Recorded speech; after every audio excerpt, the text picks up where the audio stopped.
Well, here we are on YouTube. It's certainly a pleasure to be here today. Nathan, how you doing? I'm doing great. I see that I have to go look up Patreon for this message, so I'm just. My apologies. They only see me to get ready. Doing that. I apologize. Do you want to do the next? We want to do the Tom one instead. We can start again. Well, I can do it. Well, okay. Okay. I'm not recording on my end, and you're not recording on your end. StreamYard's recording for us. All right, so Nathan's pulling up the Patreon request right up. This is from a new artist. I'll say that while Nathan's finding it. That I've never even heard of this artist before. Thile? Is that how you might pronounce it? Thile, yeah. So, Have you ever heard of this artist? No. Okay. That sounds sort of familiar, but this is from Brooke. So she's one of our patrons. She, there's a lot here.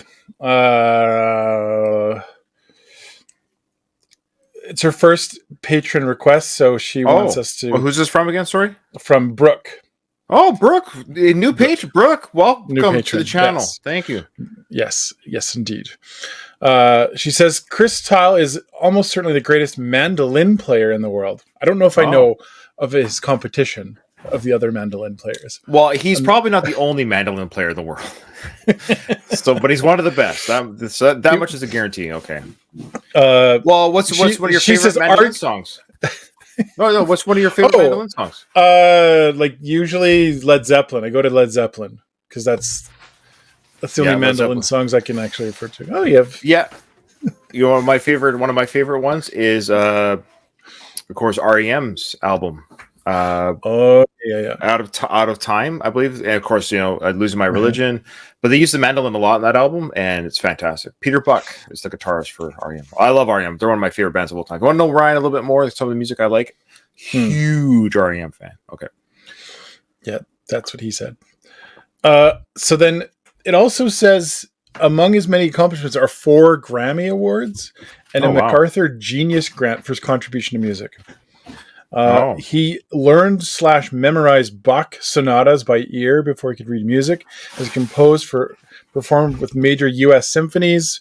People like Dolly Parton, Sufjan Stevens, Yo-Yo Ma, Fiona Apple. These are all people we've reacted with. Marcus Mumford, Justin Timberlake. My goodness. So he's collaborates with a lot of people.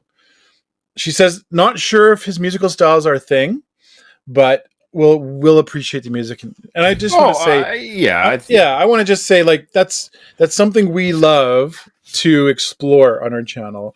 Is it doesn't necessarily mean we're going to be like adding this and now like listening to it all the time, but it's so much fun. Like Sufjan Stevens is a great example of an artist that we would have never have looked up in our lifetime.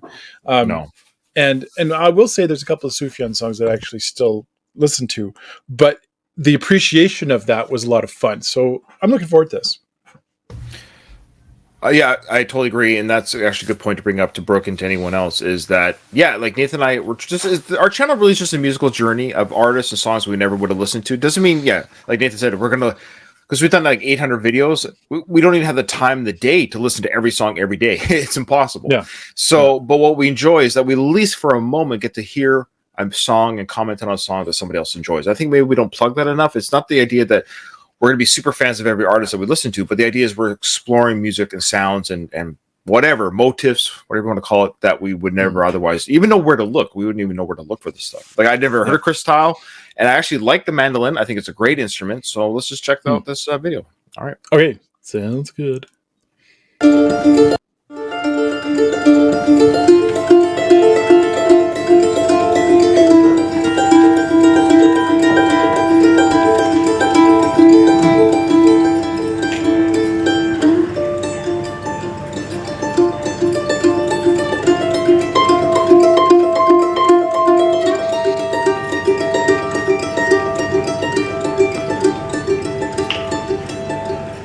Leading the lights of the age, all wondered amongst themselves what I would do next. After all that I'd found in my travels around the world, was there anything left?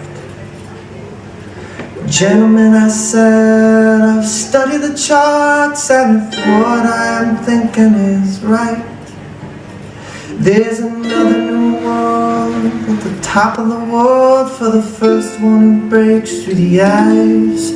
I looked round the room. In that way I once had, and I saw that they wanted belief. So I said, I like God and my guts and my God. Then I paused, and the Annabelle Lee. Oh, the Annabelle Lee. And I saw the eyes shine, the most beautiful ship in the sea. My Nina, my Pinta, my Santa Maria, my beautiful Annabelle Lee.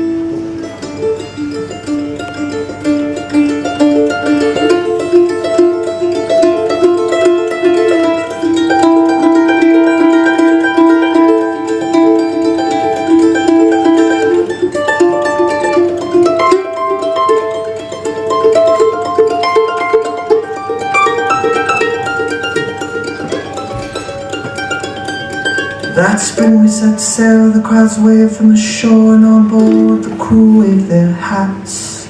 But I never had family, just the Annabelle Lee, so I never had cause to look back. I just set the course north and I'd study the chart, and towards dawn I drifted towards sleep. And I'd dream of the fine deep harbor I'd find past the ice for my Annabelle Lee. After that it got colder. The world got quiet, it was never quite day or quite night. And the sea turned the color of sky, turned the color of sea, turned the color of ice. Till at last all around us was fastness, one vast glassy desert of arsenic white.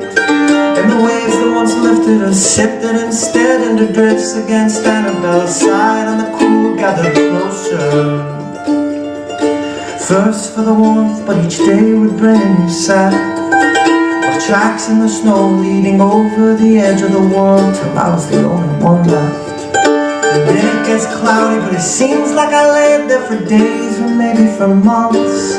Oh, but Annabelle held me, just the two of us, happy to think back on all we had done.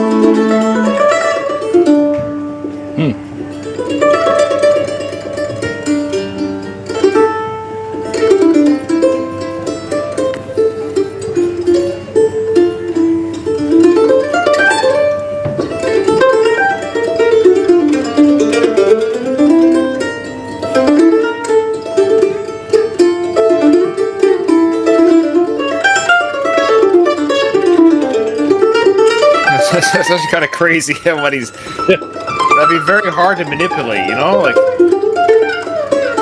It's smaller, right? It's a smaller instrument than the guitar. Oh, yeah. But that Led Zeppelin sound there that we're used to.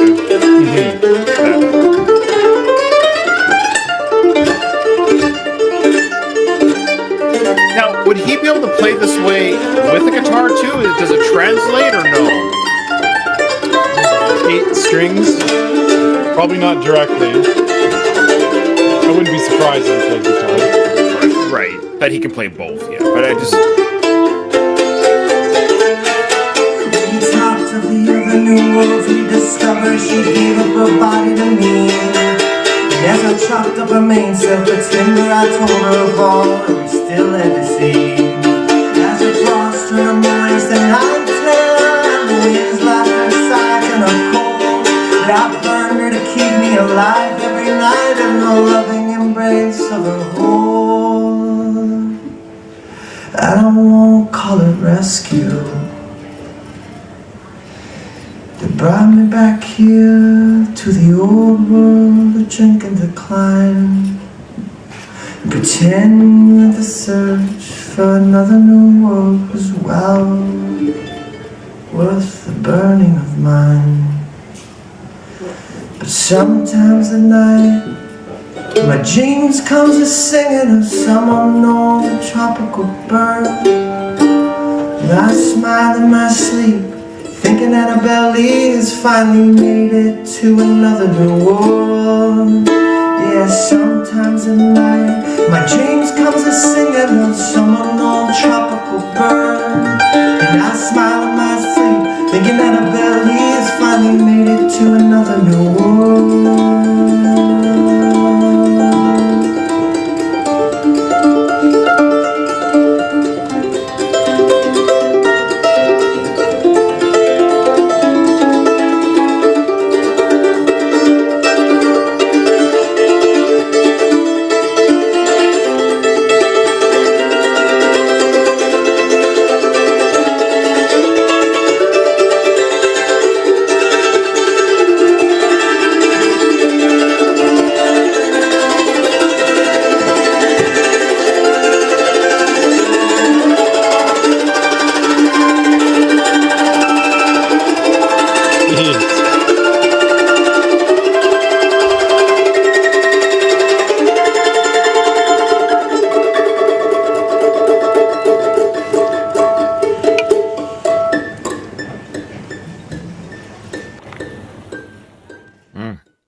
It's interesting. I wonder who filmed it. Obviously, it was somebody from the audience. Looks like it might have been filming that, and then they made it black and white, which is kind of an interesting choice. But I mean, yeah, just like as I suspected, I have not heard, of course, him or this performance.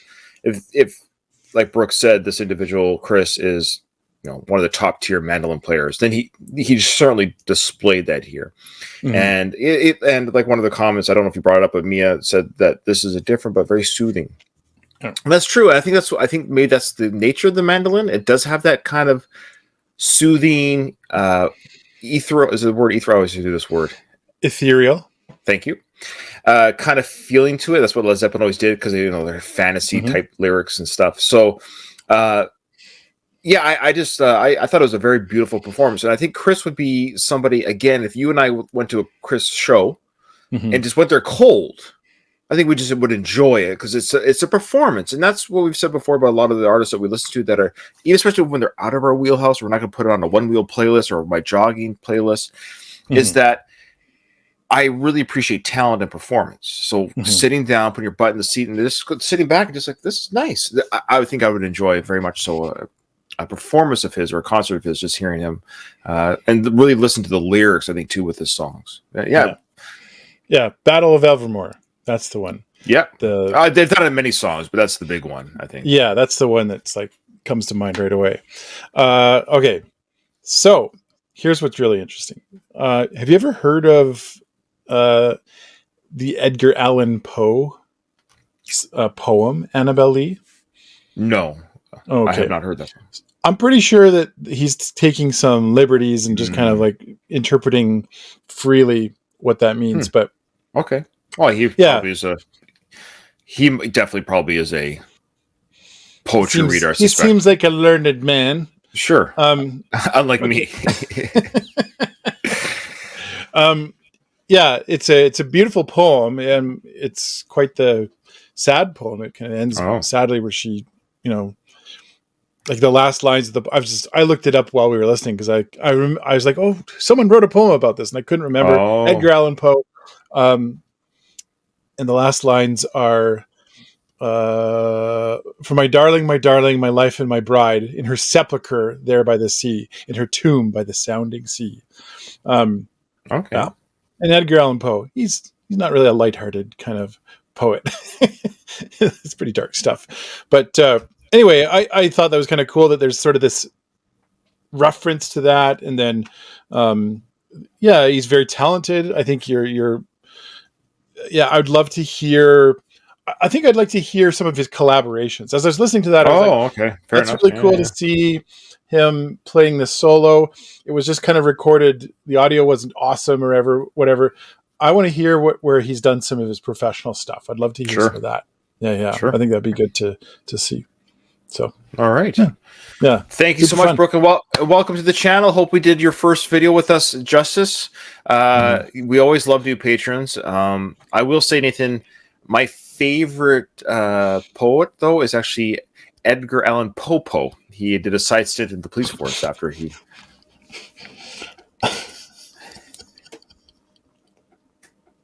All right. You ready? What did I hear today? Like, puns are the lowest form of humor. I always thought No, it was sarcasm, I think sarcasm is sarcasm for sure. Come on, but...